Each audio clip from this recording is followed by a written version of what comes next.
Have to rest.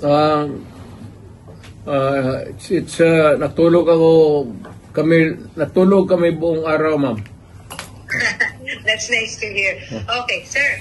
Unang-una, how are you po? Talagang ang daming gusto magtanong, kumusta po si President Duterte? Sa awa ng Diyos, okay ako. Wala ka. Okay, sir. Hindi na po ako magpapaligoy-ligoy pa, sir. Nitong weekend, lalo na kahapon, ang dami hong nagulantang at nagpanik dahil dun sa balita. Ano po ba talaga ang nakarating sa inyo, sir? Meron daw po ba kayo talagang warrant of arrest? Ano po? Alam mo, ma'am, what is circulating in the city of Manila, it's almost the same that's being bruited around dito because of the, communications. Very easy. As a matter of fact, it's almost instant. Ilang segundo lang. So, ang masasabi ko, ma'am, is though I do not claim ignorance about the moves before and long before and after a few months of respite, nandiyan na naman yung issue. So, I guess this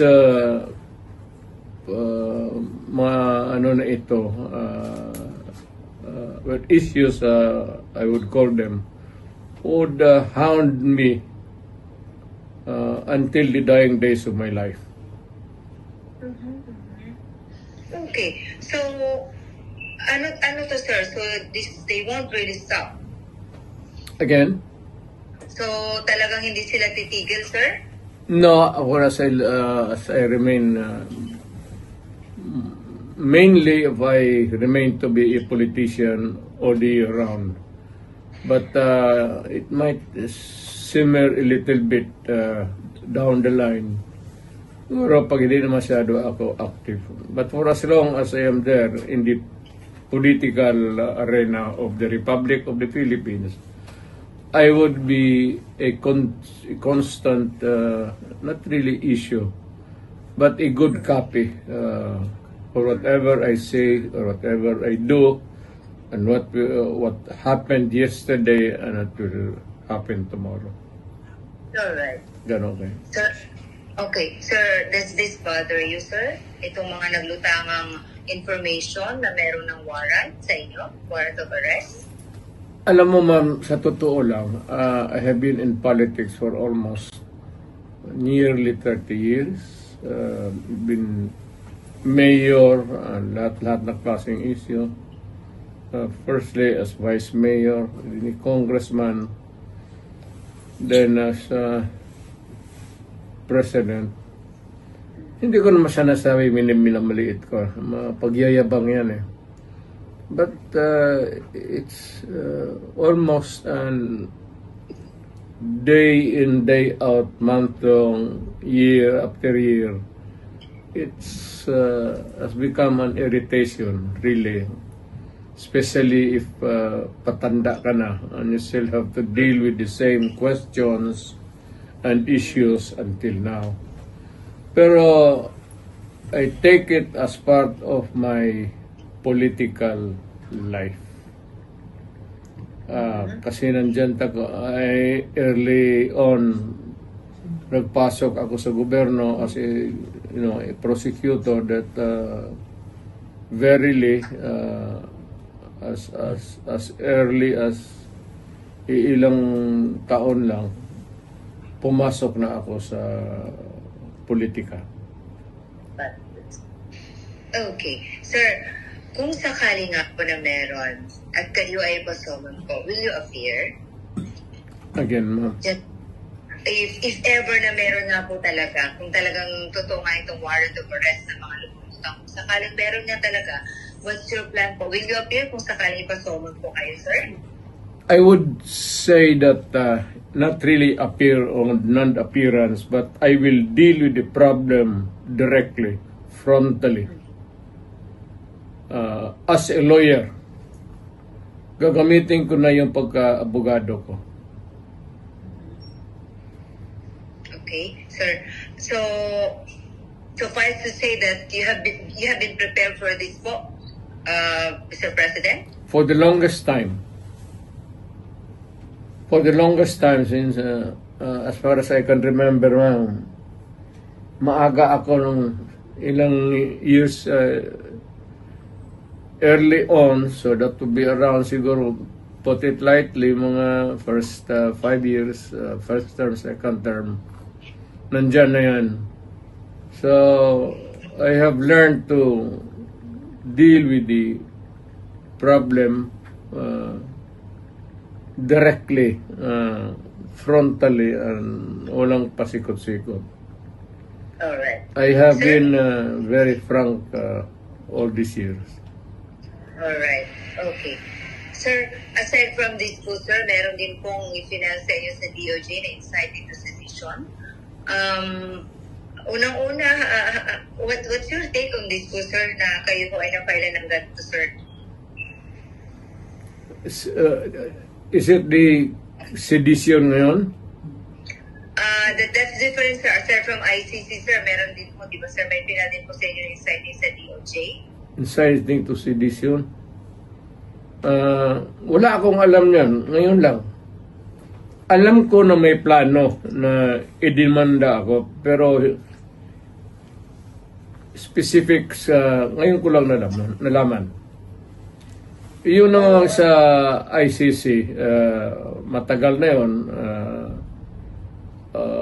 Whatever course it might turn to, I am ready for it. Kasi dumaan ako sa trabaho ko, ma'am, as an appointed elected official of the Republic. I do not there no excuses to give. I offer no apology. I did what I did because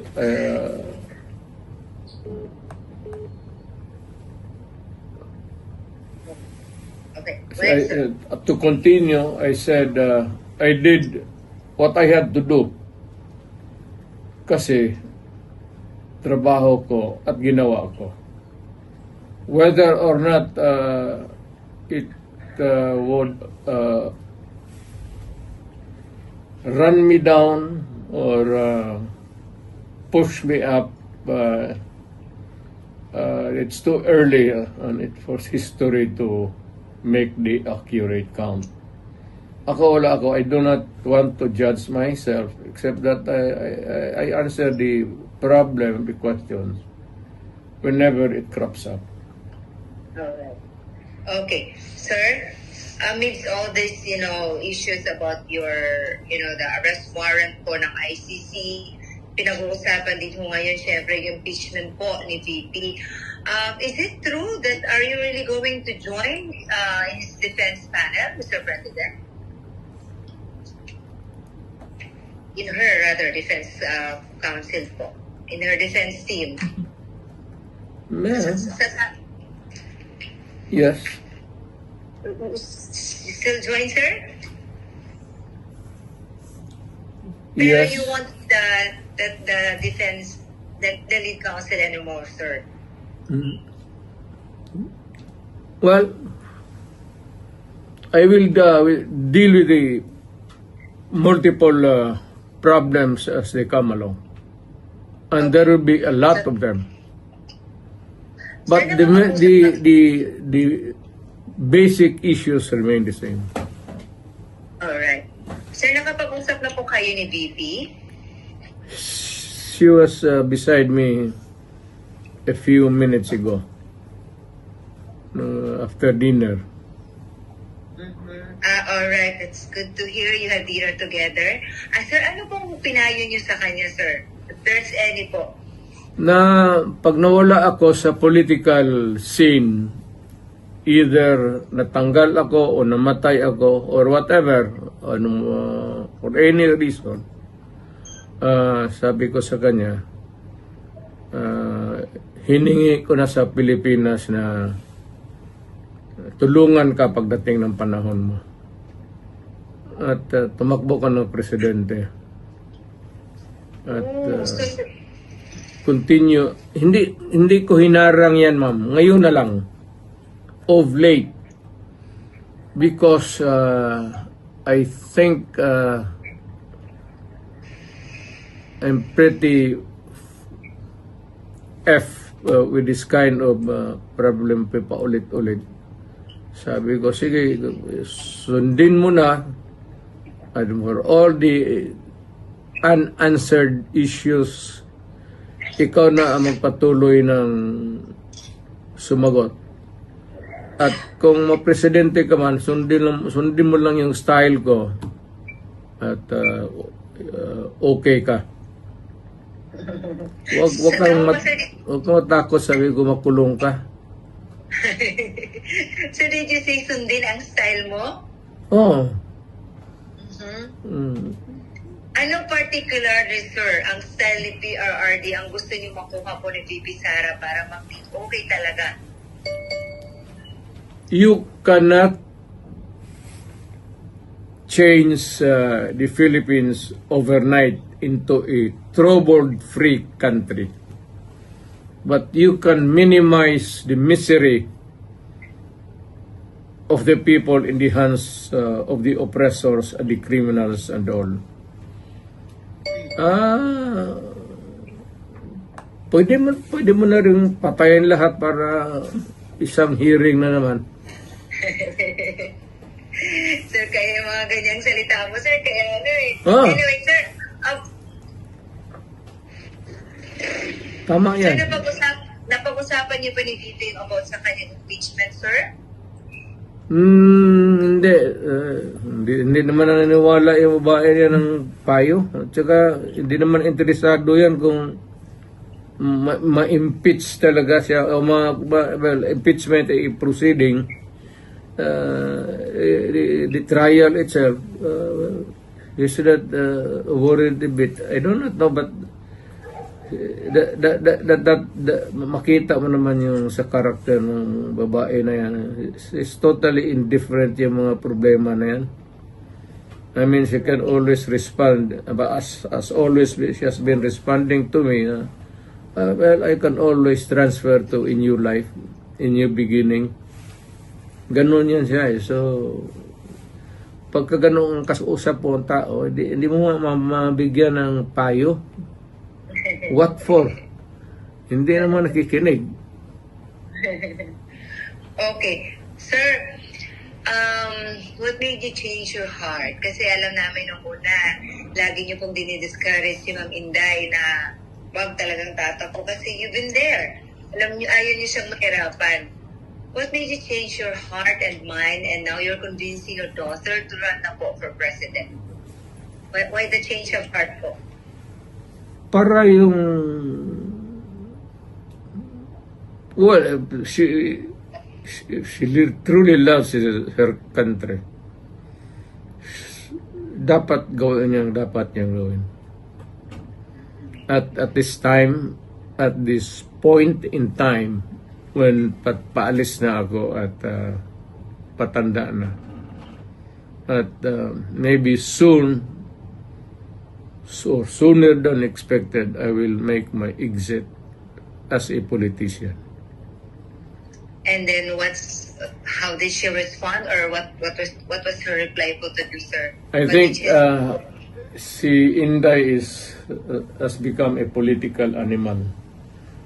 Kasi lolo niya for the longest time, governor of Davao Province yung isa pa. Parang pumasok na sa subconscious level niya yung politika. Tapos ako, tagal ko sa politika. Okay. Sir, may I just go back po doon sa ICC, ano?